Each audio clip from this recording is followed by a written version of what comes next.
Weekly special, 100 Days with Tommy Lahren.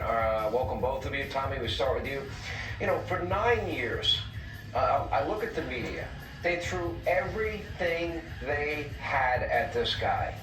And the American people heard it, they rejected it, and they lost. They peddled every lie, they peddled every conspiracy theory, and they lost.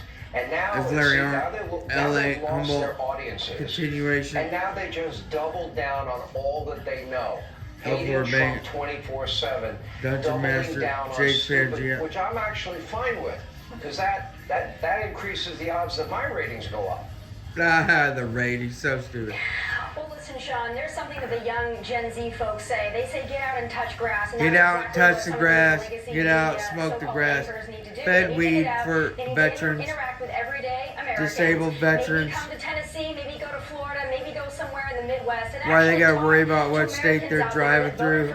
They like to travel, man. The approval rating, prescriptions. which CNN had to admit to themselves is higher than it's ever been.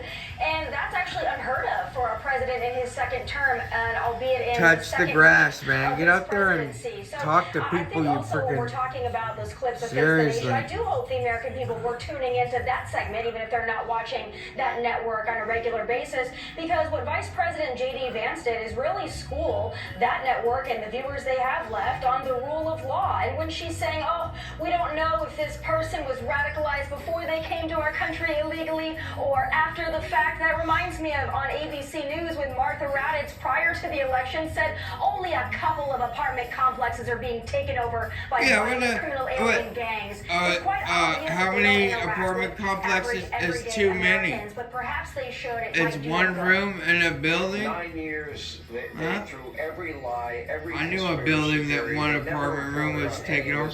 Yeah. They lose Joe Contra, and then they double down. Yeah, no comment on who was taking it over or whatever.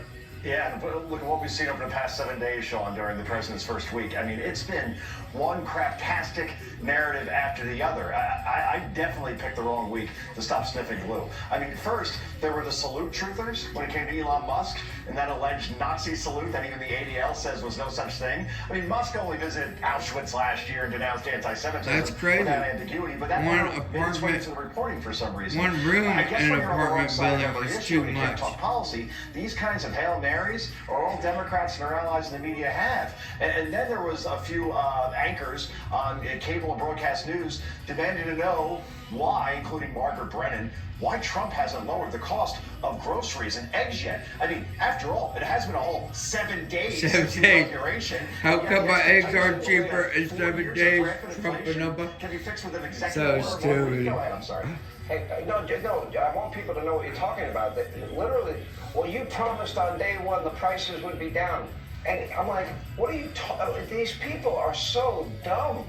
I'm like, all right, let's get our economic policies in place. Yes. He's over like freaking putting people in North Carolina in a house and stuff, dude. At this point, Donald Trump didn't lower the price of eggs. Well, we've got, the scooping up immigrants and sending them back to wherever. Yep. That's right. It begs the question, Sean. That's right. It begs the question, do stupid people ever hit a point in life when they realize that they're actually stupid? And finally, speaking of stupid, there was Coffeegate. The panic and fear-mongering over Trump threatening the country of Colombia with heavy tariffs, and then liberals losing their collective minds over their Starbucks being more expensive. Yeah, one quarter or something, 50 cents. I'll pay some more on my coffee. I don't give a crap, dude. And the media get those, ship those. Again, I mean, there's more examples here, Sean, but we only got finite time, as you know. Let me, last word, Tommy. When Donald Trump says tariff, let me interpret this for the media that clearly does not want to understand him. That is the first lobby in the beginning of a negotiation. Am I right or wrong? Right.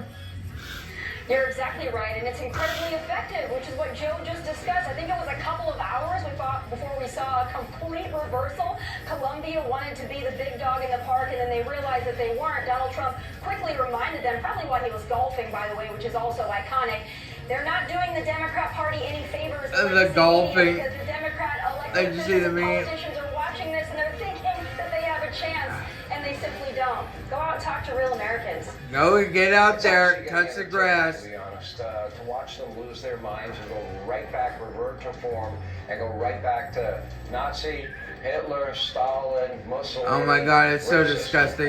They have no idea what those words even mean. All right, thank you both. When we come back, all right, first Peter was coming.